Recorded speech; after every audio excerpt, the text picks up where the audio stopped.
I'm Max Clark. If you are a Microsoft 365 enterprise, you've heard about Microsoft E5 security. And you're probably looking at it, and you're probably looking at it really seriously. So if you don't know what E5 security is, it is Microsoft's bundle on top of 365 that gives you access to tooling like an EDR, like email filtering, like a SIM platform. So foundational tooling that you need to improve your security posture. So why is this a big deal? Well, first off, it's Microsoft bundling more software together to make the 365 platform more valuable to you. It's also competitive in the sense that pricing for these things are fantastic if you're comparing it against the alternative EDR and SIM platforms. And so now you can get everything in one-stop shop from Microsoft in one platform. So E5 security has been an amazingly disruptive security suite of tools and bundle that we're seeing drastically changing the landscape of managed detection and response vendors and MSSPs to come into the marketplace and serve enterprises. Now, here's the problem and here's the negative with this is everybody is now a Microsoft E5 security expert. And when everybody's an expert, how do you tell which ones are? What do I mean by this? It is really easy to become a Microsoft partner or to be an MSP and then claim that you're a security practitioner. What are you going to do? We're E5 security. We know exactly what we're doing. And this is where you run into trouble. Not knowing how to quantify and qualify who you should be doing business with, who you should be paying, who knows what they're talking about, who can actually protect your business, answer the phone call in the middle of the night, etc. So if you're evaluating and looking into and thinking about Microsoft E5 security, and you're already a Microsoft 365 enterprise, you should absolutely be looking at it. But now you need to think about who's going to be configuring it, who's going to be monitoring it, who's going to be managing it, who's going to be accountable to you to make sure that it's working properly, configured properly, and actually you're getting what you're paying for and what you need out of it. We've done a lot of work on this. There's a lot of people, there's a lot of logos, there's a lot of private equity money coming into this and rolling up a lot of different security players and building larger and larger companies. And this isn't bad. It's actually in a lot of ways probably pretty good because you need a MSSP, you need an MDR company that is operating at scale in order to actually give you what you want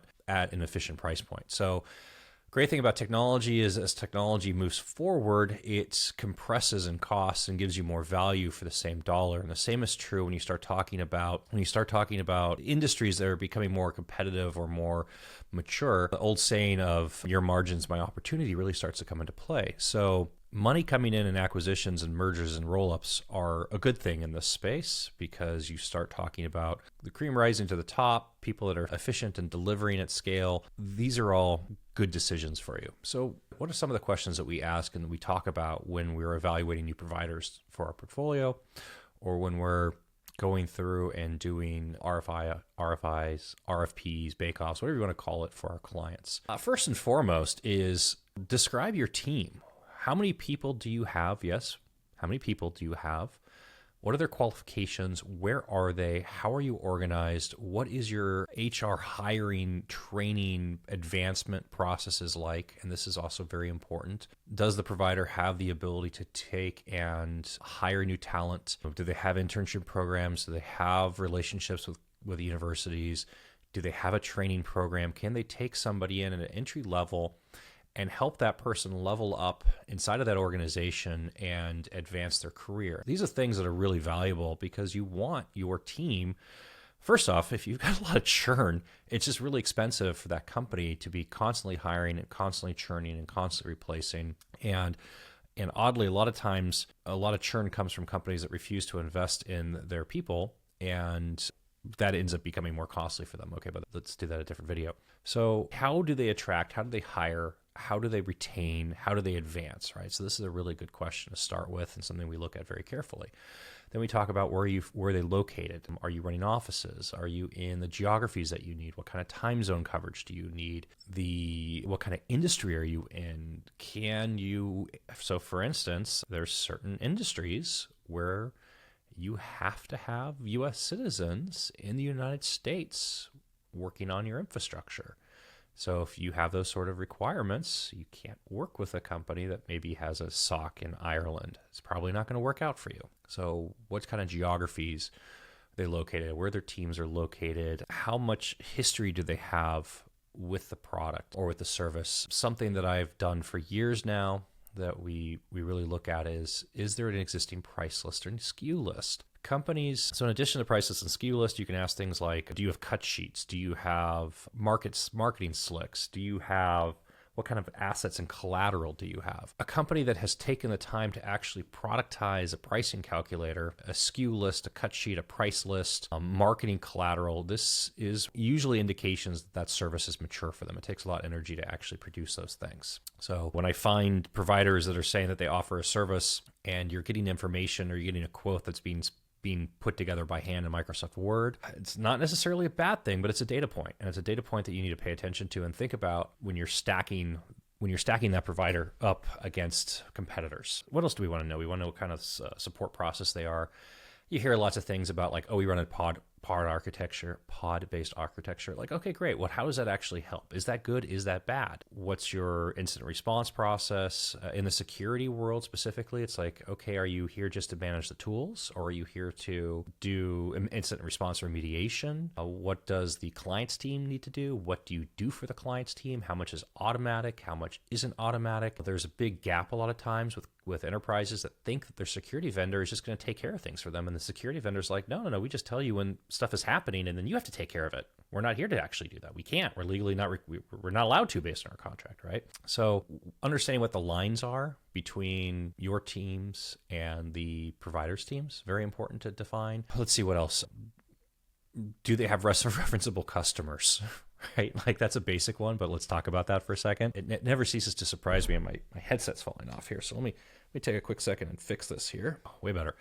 Okay. Do they have referenceable customers, and will those customers actually like talk to you, right? Again, if you've got a mature practice area and you can't get 3 companies to raise their hand and say, yes, I'm willing to talk about you and that you're a good partner for us to work with, that's a pretty big warning sign.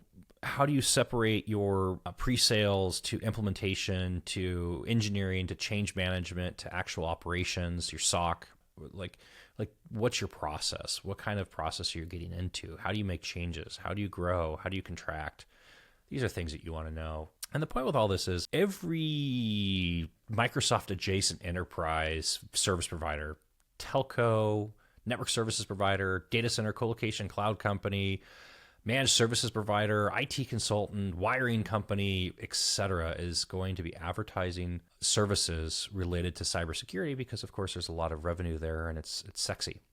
And there is an absolute value with having a single vendor involved in single invoicing. It is great when you can take and leverage an existing contract and add services onto it, especially if that service provider can deliver it for you. The scary thing for me in my position is when we see companies making these decisions and you start digging into the service provider a little bit and you find out like, hey, there's only 9 people here on the security team. And you're like, okay, well, wait a minute, there's 9 of you? How are you going to manage a 24/7 incident response like capability? I mean, the answer is they can't.